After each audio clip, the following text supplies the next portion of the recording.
Hi, everybody. My name is Marlon Joves, aka MJav Online. I work with Antares Gaming, we've brought this wonderful group of people together to talk about a few important things to us. Things like gaming, mental health awareness, and how the two can combine and create a bigger cause, a bigger ruckus for the community to pay attention to.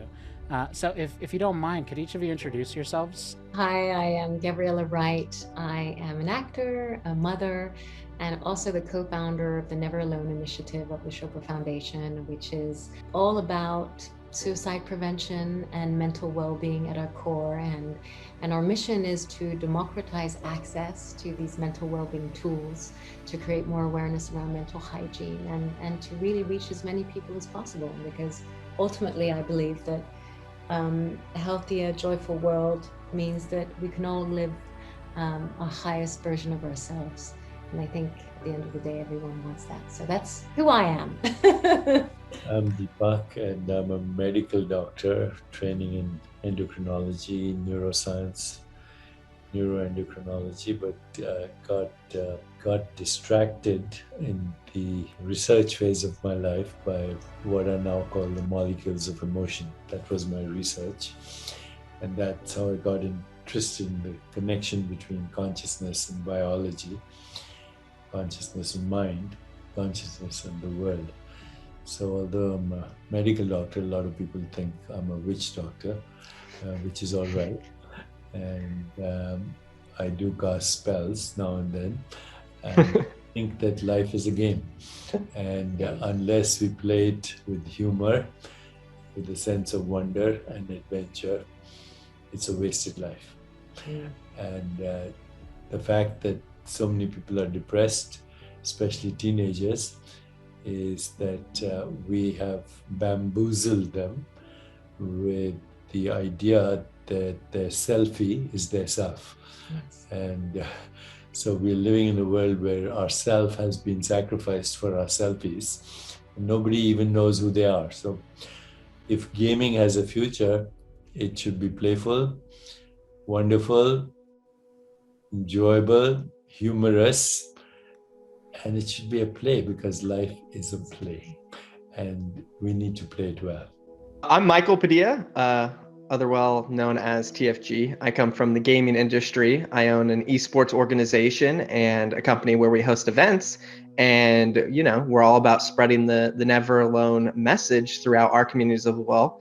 We've teamed up with the Never Alone gaming team to, put together events that thousands of people online can watch and see the message, right? It's all about sending it and making sure that everybody understands what it means. And the most important thing is that you can get help. You're actually never alone, right? That's the whole meaning behind it. And making sure that all these kids, like Deepak said, they're young, they're teenagers, right? They shouldn't have to hide behind a selfie, right? They should be able to come out and be themselves and show their true colors. So we partner together and we're trying to bring and send that message through the gaming world. Well, we're very grateful that you're Yes. partnering with us, because I think there's only one insight that is necessary.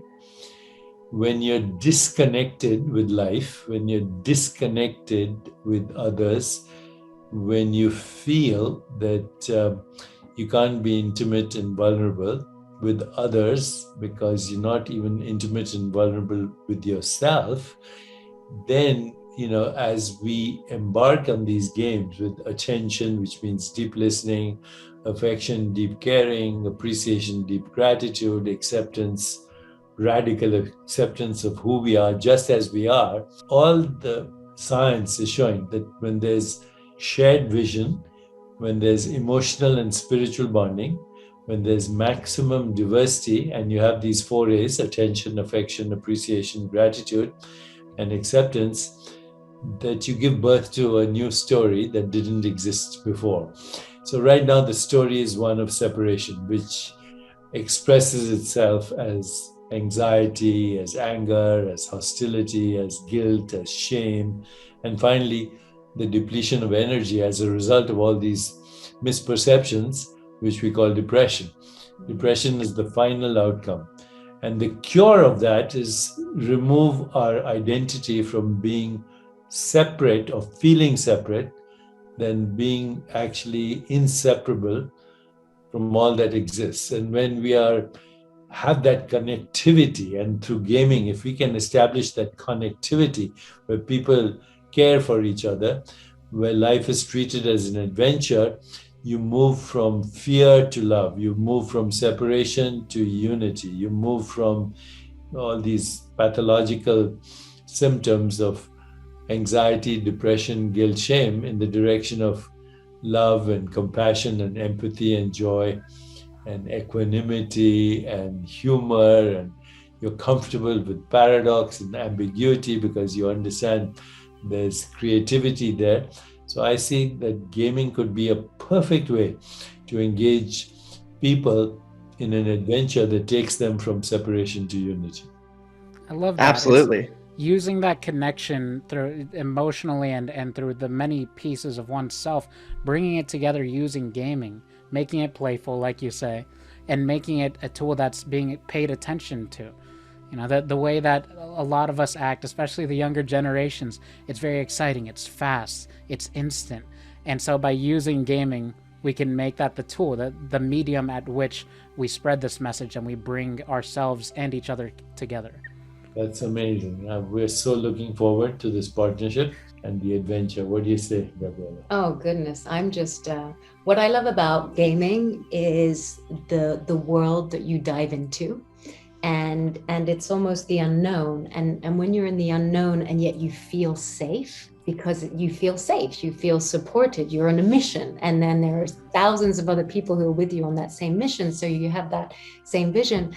I think when you feel safe, you're able to be yourself somehow, and you're able to experience that you're never alone. And I think part of the mental health journey, part of the journey of self-awareness, is to truly feel safe with yourself.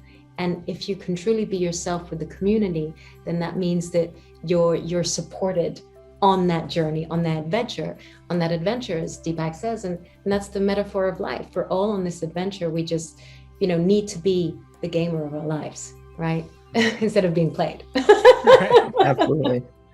I mean, I started, as a gamer myself. I've been gaming since I was a kid, and I definitely had dark times when I was younger. I went to 7 high schools in my first 2 years just because I moved around a lot. And for me, at that time, gaming was really what I had because I didn't have real life friends. So the people and the relationships that I built through the time that I spent on the internet actually helped me get through some of the hardest times in my life, and then eventually led me to be in this awesome position where I can help others and spread the message and grow my communities with the BFC in Kungarna. It's a fun journey. And oh yeah, you I love it. transform that that pain, that loneliness into a feeling of wholeness. Mm-hmm. It's always something to look forward to, right? Whenever you have a bad day, a hard day at work or school, whatever you're doing, right? When you're struggling, when you get home, you can sit down, relax, and just hang out with your friends, play your favorite games. It's always such a relief to end your day that way, right?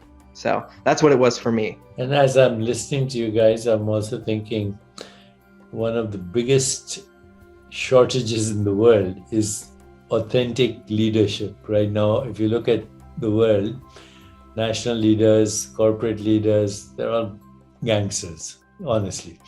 And we want to see a new generation of leaders in the world.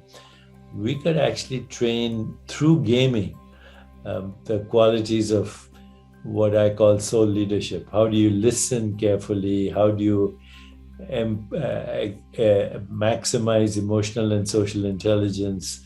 How do you expand your awareness from very fundamental fight-flight responses to intuition, insight, creativity, vision?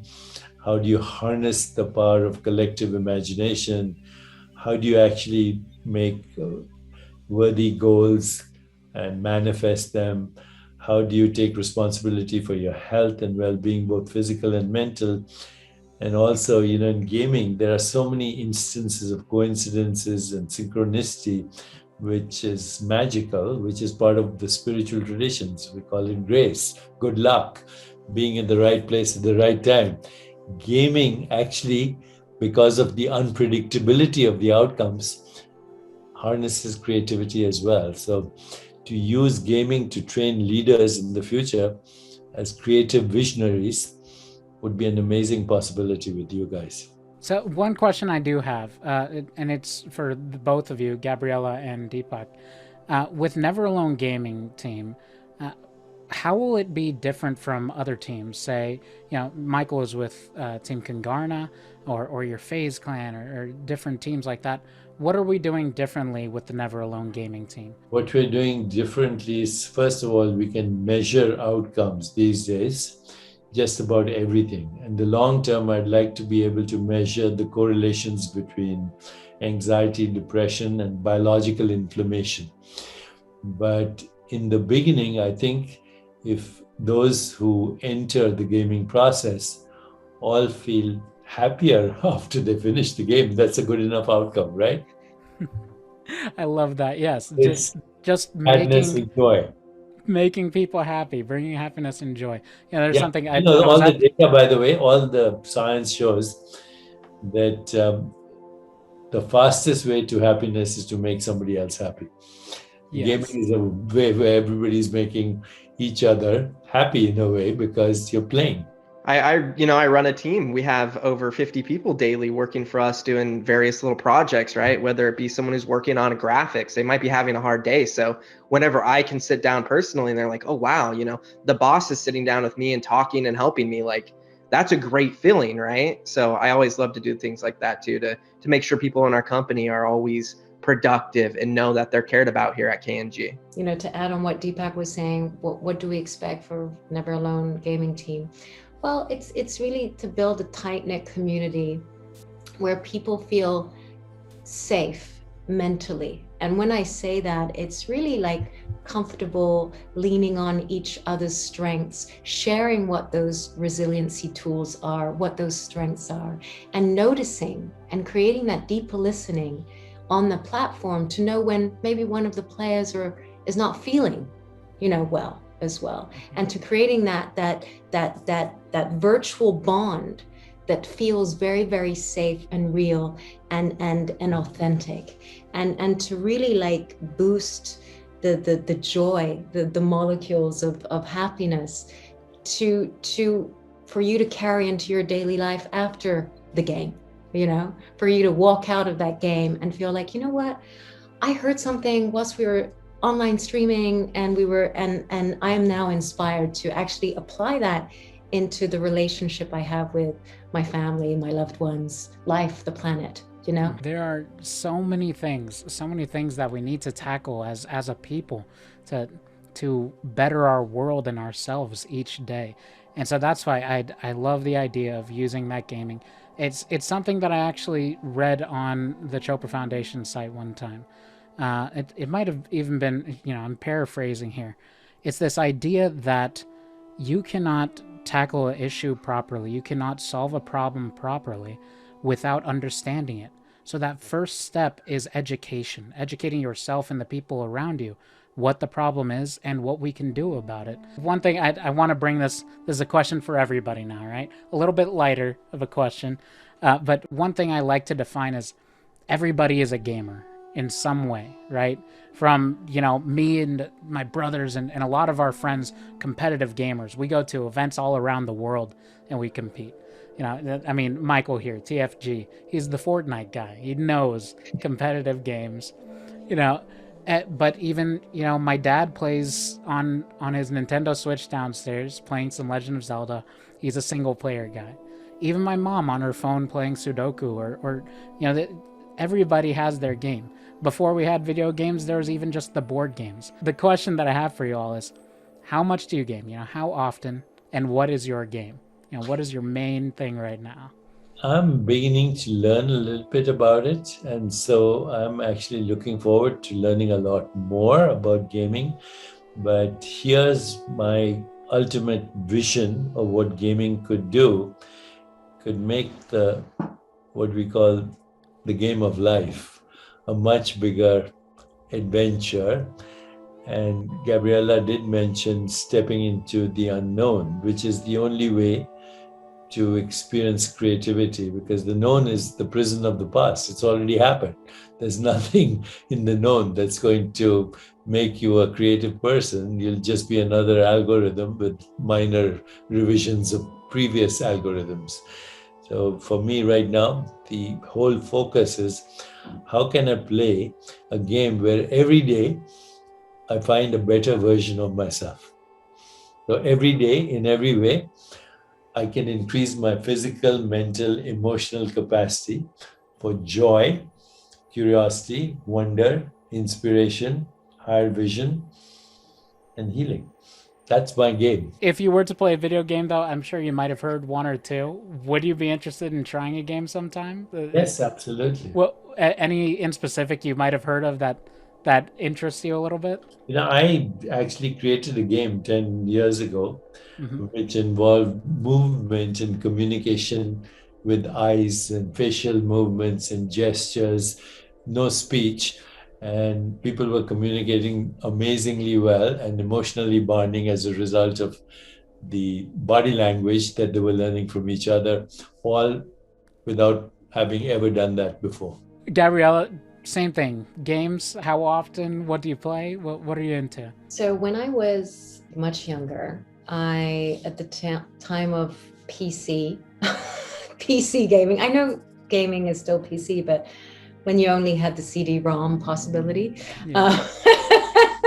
So I would be at that time obsessed with these building business games, so Transport Tycoon, and literally reinvesting your money into building a community. So I was always amazed by that. So that I played for 2 years nonstop and became a trillionaire on that game. I was impressed with my capacity for investment. But it was a great tool, actually. It was very educational. And I actually studied economics thanks to that. And we've come a long way Yeah, since Scrabble. I used to play Scrabble just to learn spelling. Exactly, so you learn these things.